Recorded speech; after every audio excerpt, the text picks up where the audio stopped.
Hello అండి. Last వీడియోలో copper గురించి చెప్పాను కదా!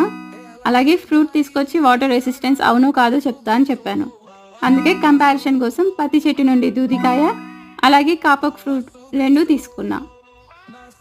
ఇప్పుడు 2 గ్లాసుల్లో ఫుల్‌గా వాటర్ పట్టేసి ఈ 2 దూదుల్ని టెస్ట్ చేద్దాం. చూస్తున్నారు కదా! ఇవి కాపోక్ సీడ్స్.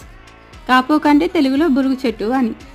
ఇంకా సీడ్స్ పక్కన పెట్టేసి దూది కలెక్ట్ చేద్దాం. ఇది పత్తి చెట్టు కాయ. దీనికి కూడా సీడ్స్ తీసేద్దాం. చూస్తున్నారు కదా, ఈ 2 కాటన్స్ కలర్స్ కూడా డిఫరెంట్ ఉన్నాయి. వైట్ కాటన్ సిల్క్ ఏమో షైనీగా చాలా సాఫ్ట్గా ఉంది, నార్మల్ కాటన్ ఏమో వైట్గా సాఫ్ట్గా ఉంది.